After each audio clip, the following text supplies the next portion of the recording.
Hey, Road Warriors and Care Crew. Welcome to the Care in Motion podcast, the new home for the home health clinician.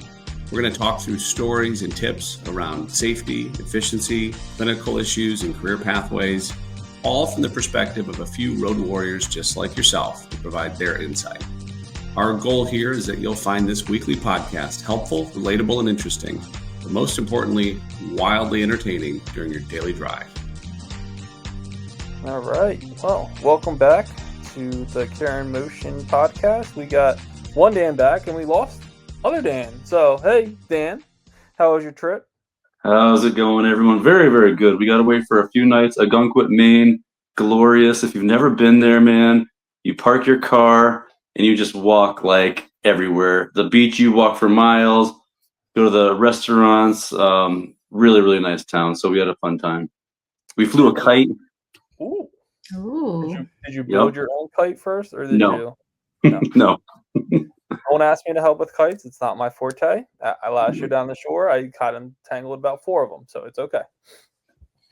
I'm very jealous. Maine is a place everybody needs to go at least once to visit. Mm-hmm. But yeah, so we have Dan back, and we lost our fearless leader, Dan Haggerty. But you know what? We're okay. We'll push on, and I think we got this topic covered that we're going to do this week. You know, we're on week 9 or episode 9, and we're going to talk about home exercise programs and continuing education courses that we take. And you know what? I don't know if Haggerty even knows what those words mean. So you know what? It's probably a good thing that he's not here. But Right. That being said, I mean, let's just kick it off. I mean, what do you guys do for home exercise programs? Do you, day one, hey, here you go, here's your sheet, do it, you know, like, or is it kind of like, let me show you, take them hand by hand? Like, what do you guys do? I guess I can go. Yeah, go for it. It kind of, I know the good old PT term, it depends, right? So it depends on my evaluation and what I'm seeing. And if I feel like there's either a caregiver or somebody that can execute the home exercise program, then I'm talking to that person. If I feel like my patient is cognitively intact and will be able to execute or start a home exercise program, I usually like to at least start them on something basic and simple and not overwhelming. For me, even if I'm just talking a walking program, like you're getting up and walking, so far to the door and back. I tell a lot of people, I'm like, getting up is the hardest part to start. So like if you're getting up to use the restroom, when you come back, we're taking the scenic route, right? We're not just going straight back to our chair. You're walking to the door, you're walking a loop around the kitchen. Let's get up and get moving. And then I think my tried and true, and I know it's very basic, is just your sit to stands, right? We're doing 5, we're doing 10, we're doing them without hands. We're doing them weighted, whatever it may be, wherever their level they're at. And I will usually start with like those 2 simple things, because I feel like, and I don't know, I mean, I've been doing it a while, and if you're giving someone 3 pages of 6 to 10 exercises and saying, do these exercises 3 sets of 10, 3 times a day. Right? They crush it. Yeah, they crush it. They love it. They don't need us. We might as well just leave the home then. I'm not doing exercises 3 times a day that take an hour to do. And so your compliance is just going to, my patient's non-compliant with their exercise programs. Like, well, maybe you overdosed them and overwhelmed them. So I know that's kind of what I do, at least to initiate. And then I don't see a lot of people for their routine visits to progress. Usually the PTAs are progressing the exercises and adding more exercises, and I'm kind of reassessing and progressing from there on my reassessment. But that's kind of what I do. But do y'all do something? You probably do something different. We all kind of do. I definitely read research like a ways back, explaining exactly the reason why it's not the best idea to give the 10 exercises on day one. Because right out of school, like, we're all like excited, like, hey, I learned so much, I can't wait to throw it all at you, right? It's like, no, like, so over the years, I really have learned that on day one, I'm giving 3 max. I mean, because, and I tell them exactly why, these are the 3 priority exercises I want you to work on. I'm not going to give you a lot, because research shows that when you have a ton, people get overwhelmed oftentimes. And we have to remember oftentimes that these are people that Many of them, and I ask them, like, a lot of times exercise was never part of their regular routine period. So they hear the word exercise and they really don't love that word. And so listen, I go back to the basics. I think we all do. I give walking as an exercise back and forth, every hour for almost all of my patients, because it is the most basic and important thing that we can be doing. But even like my total knee replacement patients, they'll come out of the hospital with a list of 10. And I say, listen, and we all know what those priority exercises are for like the first 5 to 10 crucial days. And yes, we build on that. But for day 1 and 2, I'm like, if we want to be successful, let's go to these priority exercises to focus on. Mhm. And man, I'll tell you what, so our knee replacements and hip replacements, they'll come out of the hospital with like printed out sheets. But this might shock you, it might not, but I handwrite like a lot of my exercises still. I do that custom stick figure deal. And because again, I saw research somewhere where it's like, listen, make it individualized. And we can do that on like HEP to go and all those things, but I'll add in some like stick figure, like balance exercises, after like the first week. So anyways, that's a little bit of how I start my program, but I'll let whoever wants to go next talk. Yeah, no, I do the same thing. So two things that you said, I'll kind of piggyback off of, like, the why. So not just why you're only having like three, but like, why are these important? Like, I try to tie it into what I'm assessing, right? What I'm evaluating, saying, hey, you know what? You have weak hip flexors. Your core is very weak. We need more stability. Like, this is important for you to do because, for me, it's always been, knowledge is power. If you give them purpose or meaning behind what they're doing, they're more likely to do it. And I feel, exactly what you said, to the point of, if they never exercise a day in their life, why are they going to start today? So you need to provide them that why. Similar to you guys, I'll start with the basics. I might do, seated stuff, maybe some mini marching if it's too much to do the sit to stands, or, some long arc quads or simple things like that, the first day, but no more than 2 to 3 exercises, because I'm probably seeing them a second time that week. I had the benefit, at least, of that, of seeing them myself the second time. And then I make them understand that as we're going through, I'm progressively increasing this load. We're a team, and that you guys have to work with me to kind of, like, this is your homework, but I'm going to always be, changing it back up again. And we got to, add to it and add to it and add to it. And to go off your other point, Dan, too, I either write it or I have them write it. And what the thing is, it's because, like, if I say to you, Dan, do heel raises, but Lisa, you say it's going up on your toes, but we all have different names for different things. I know there's generalized terms that are acceptable, but what is the patient going to remember? And I think that's the thing for me that's most important. Like, maybe over time they'll adapt, but if we're talking about patients that have dementia, or they're a little bit limited, or they have cognitive issues already, whatever's going to make them remember the exercise that we're doing, that's how I want them to remember. So I'll have them jot down a little bit of things, or I'll jot it down in the way that they want to remember. And I find that that's most effective for me, kind of moving forward.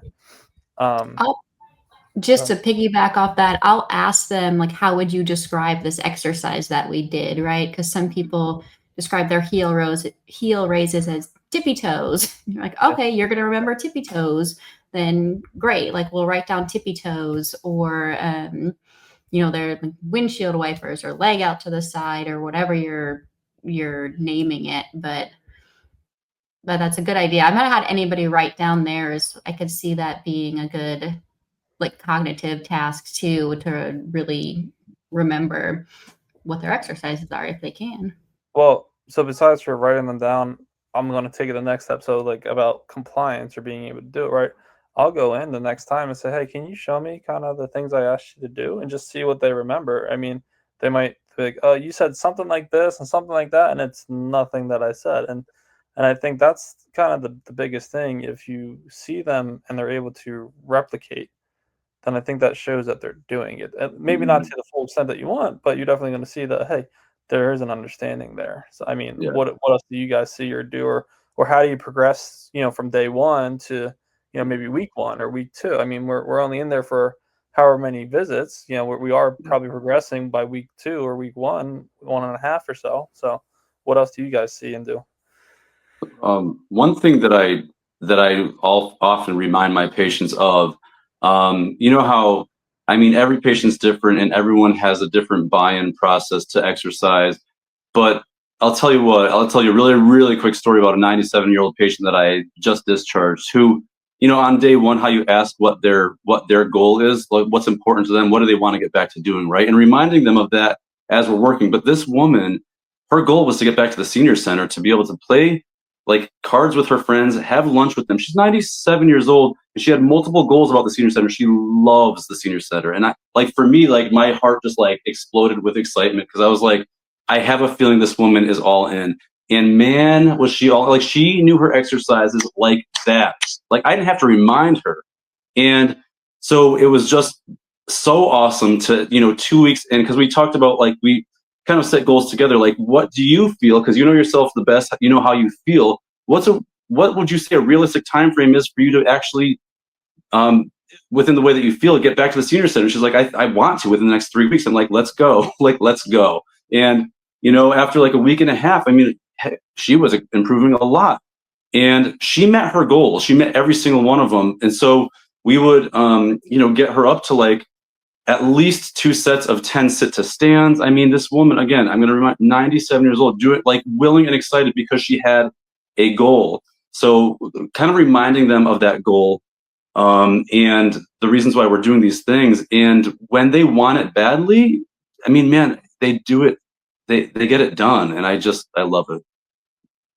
I think it's really important to kind of get your patients buy-in, like you're saying, right? Like what is their goal and why are these exercises important to reaching that goal of whatever it may be? I have patients, they want to get back out to gardening. They used to be able to get outside and they have to take a couple steps down the porch and they're having to walk in the grass and they have to be able to bend down and they have to sit on a lower surface. They want to be able to get the mail. They want to be able to go to their kid's house and there's 4 steps to get into their kid's house and they can't do it. So finding out what their goal is, what's going to motivate them is going to be the way to get them to actually buy into these exercises, right? And explaining like, this is how you are going to get there by doing these things, right? Because we're only in the home, 40 minutes twice a week. That's not going to get you to where you want to be, right? I mean, it may eventually, but you're going to have to take some of that responsibility and do the exercises. So I think a big part of your HEPs is part of it is getting your patient to buy into it, right? And how you're doing that with whatever their goal is.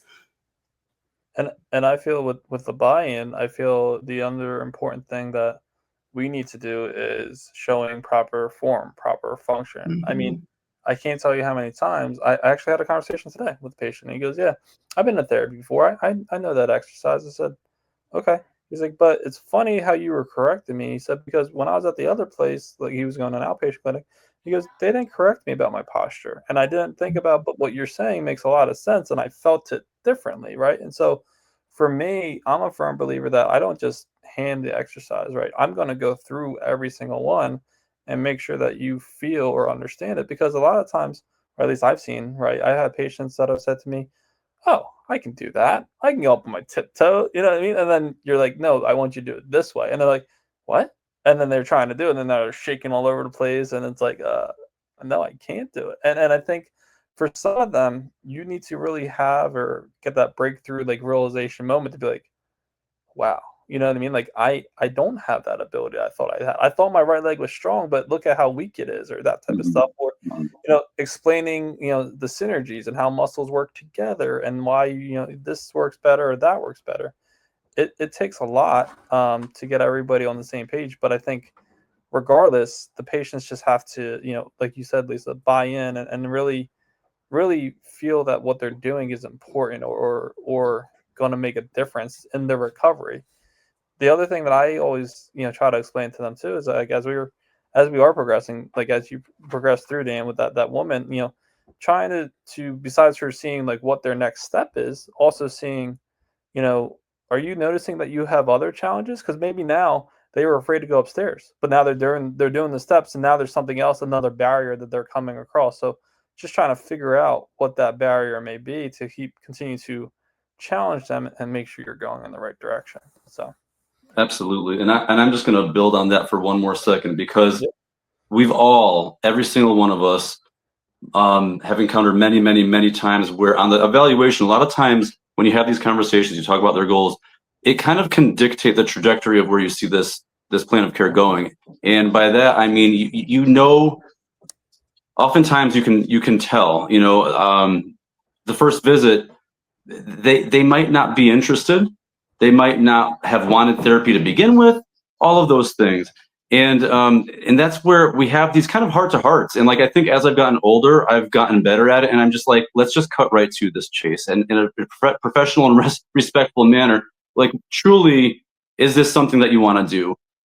You know, do you envision yourself wanting a physical therapy? This is what I recommend. These are the things that I see. These are the impairment, you know, the things that I think can be worked on truthfully, that I think can be worked on realistically. But you have to want it too. Is this something you want to work on?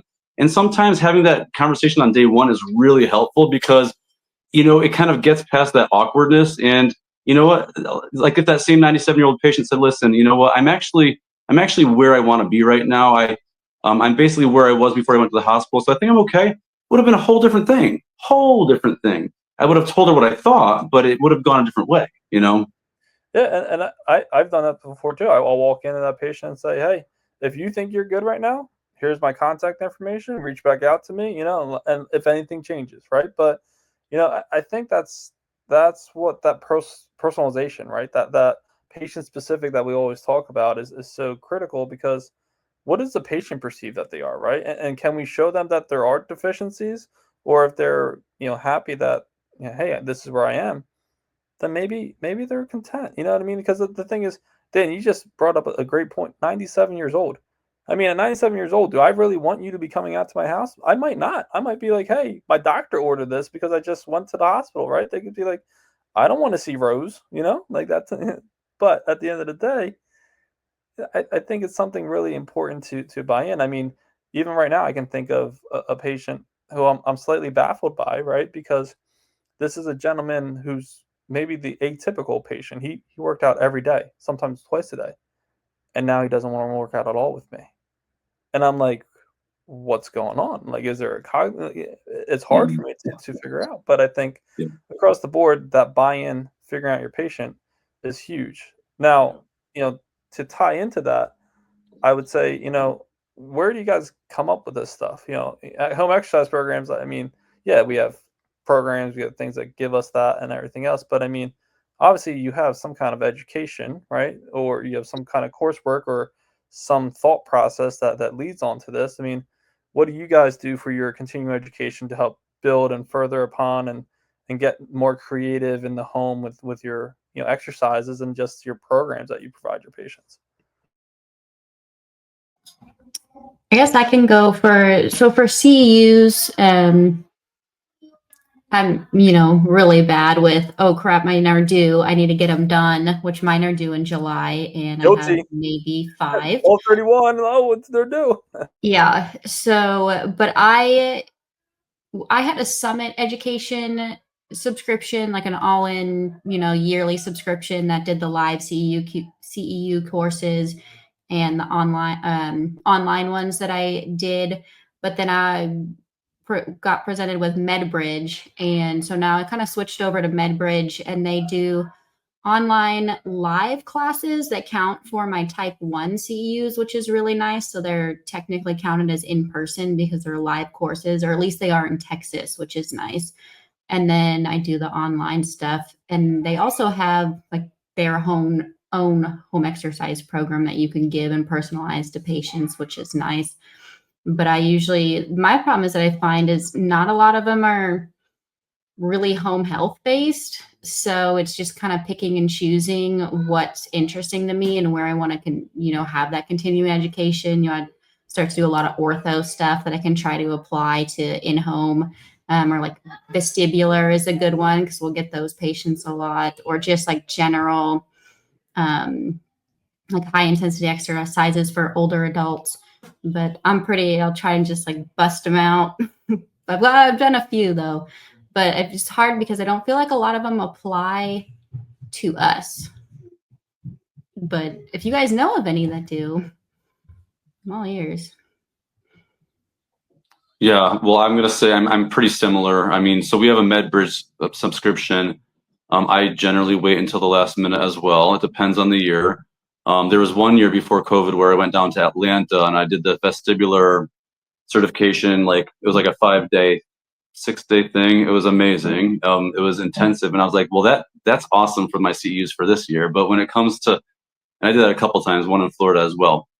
But when it comes to like, there's only so many fall. I mean, I'm just gonna call it how I feel it. There's only so many balance and fall prevention like CEUs I can look at where I'm like, this is also similar, you know. So every now and then I really like to be able to like, I mean, I want to challenge myself and like learn things because you know how it goes, you know. I used to work in outpatient orthopedics.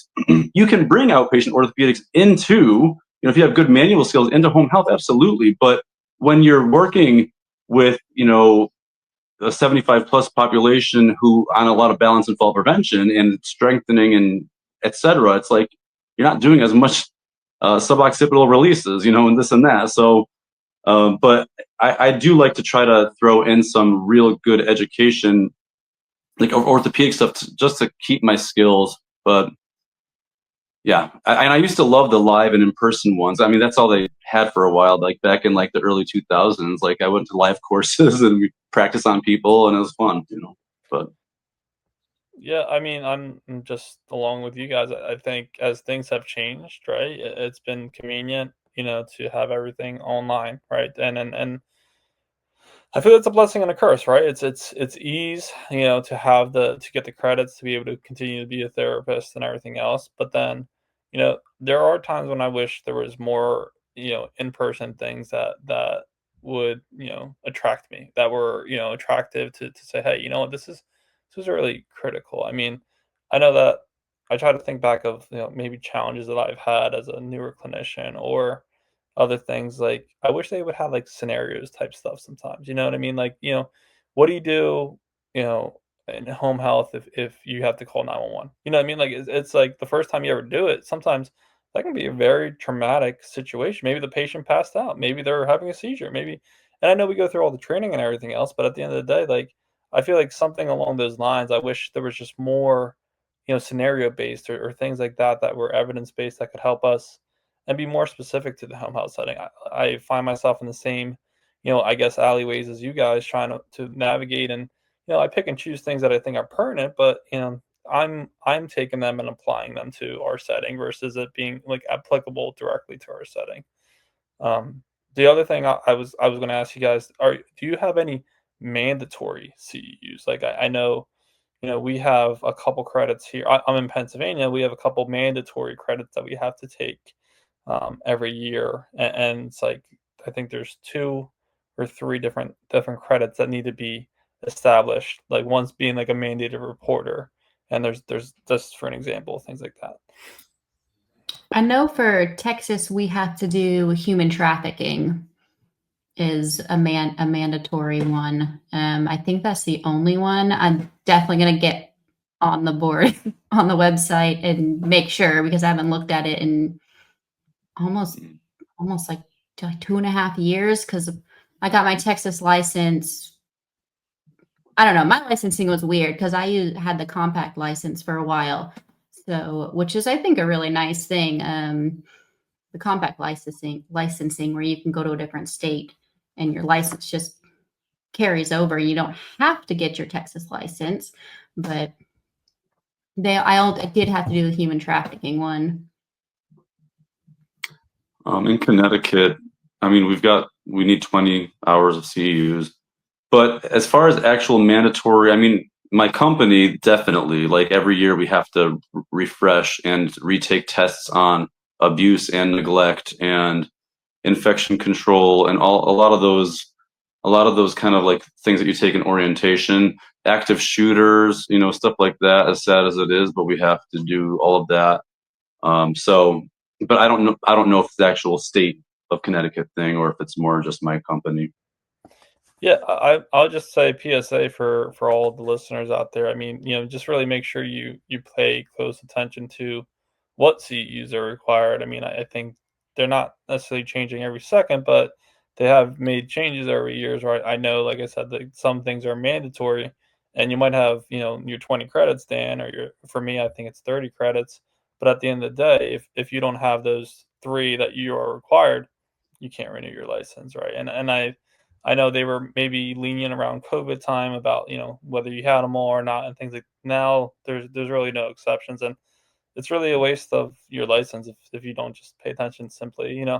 I know I can be better at doing them earlier. Lisa, I think you admitted that too. But I think across the board here, just it's a little thing, to have less stress, about our career. You know what I mean? I think we can be in a very high stress situation at times, and this is one thing that we can do to make sure that, one, we're bettering ourselves, and two, just helping ourselves further our career with everything that we do. Yeah, Texas is 30 and it's 20 like type 2s and 10 type 1s, which is the live or in-person CEUs. When you I say type know 2 and type 1, I have no clue what you're talking about. Like, we don't even separate like that. what? Like we had 10 hours that are live or in person, and I'm pretty sure, I guess I'll have to check it, because Virginia was the same way. We had to have type 1 and type 2s, which is live and or online, like just videos that you're watching, pre-recorded stuff. But I know like CEU Keeper, and they have an Instagram just called CEU Keeper, and they keep track of like all the classes that you've taken and all of the like CEUs and your requirements by each state, and will like send out reminders and stuff, which is nice. And I want to say it's like $10 for the year, which is kind of nice. And then I will say, shameless plug, if anyone out there wants a MedBridge subscription, Home Health Chronicles, you get it like $100 off a subscription. So you can use my promo sign me code. up. Yeah, I know it says it makes it like, I don't know, $275, but you get all your CEUs, and they do a lot of live classes, which I like because it makes me pay attention more when I'm having to actually like interact a little bit. But I really enjoyed when I was with Summit, because you could do the actual in-person classes, because I learn a lot better in person. Otherwise, if I'm just at a computer, I'm zoned out. I'm not paying attention. I do better work like with my hands and hands-on. But and I know like what MMOA, the Modern Management of the Older Adult, they do. I don't know if y'all know or looked into that, but through ICE Physio, and it's Modern Management of the Older Adult, and they seem like they do high intensity exercise training for the older adult population, and it's a live in-person like 2-day class. So I've been looking at eventually getting to do that, but I just haven't yet, because I really think it's kind of geared more towards, the older adult. So, and doing actually different exercises in the cookie cutter stuff. So That brings me to a question. It kind of ties into everything we're talking about here. Do you guys think that we push patients hard enough? Do you think with our exercises sometimes? I know we're trying to build them up and everything else, but with our home exercise programs, with our CEUs and what we're taking in and what they're suggesting that we do and include, are we really, getting the best bang for our buck with our patients at times?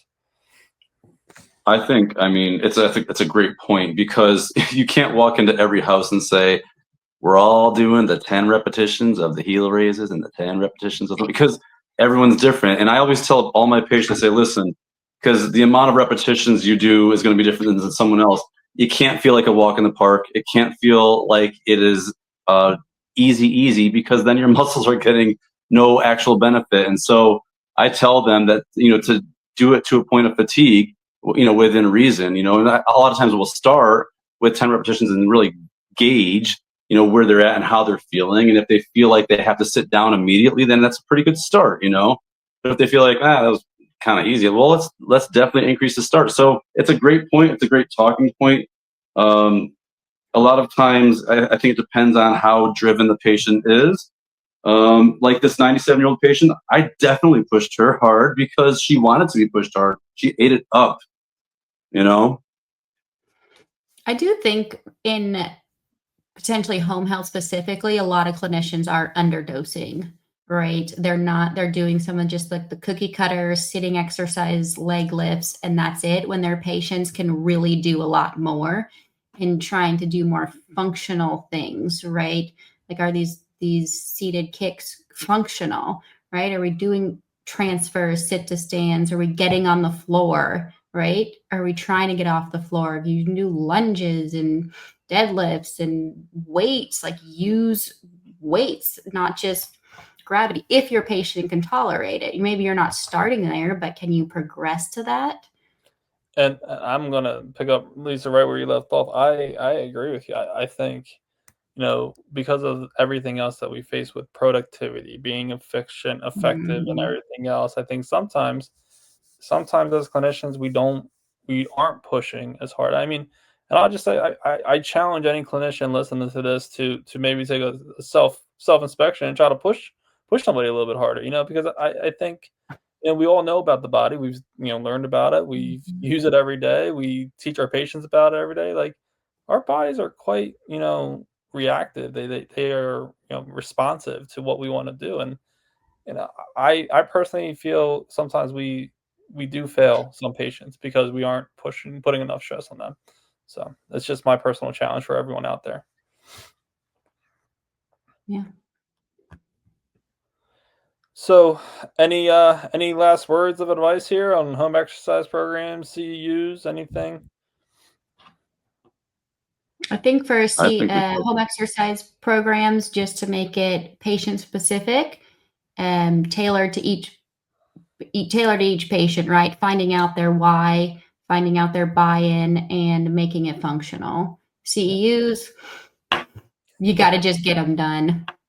Maybe we'll find something out there that's better for us home health clinicians. Dan, anything else? Ditto. I think we covered it. I think Lisa just echoed it pretty nicely. So yeah, I would say that pretty well sums up everything. I mean, all three of us. I learned a couple things from you guys tonight. I think I would love, and I think we would all love to hear in the comments about other home exercise suggestions you guys have, or exercise you use, or where you get your continuing education credits from, or how you do it as well. I mean, I think as clinicians we're ever evolving, and we always want to piggyback off ideas and everything else. But thank you all for joining us for episode 9 of Home Exercise Programs and CEUs on Care and Motion. To our fearless leader, hope you're having fun away, but we expect you back here next week, sharp. All right, but that will be all for tonight. Thank you guys, and look to see you on the next one. Absolutely. See you guys.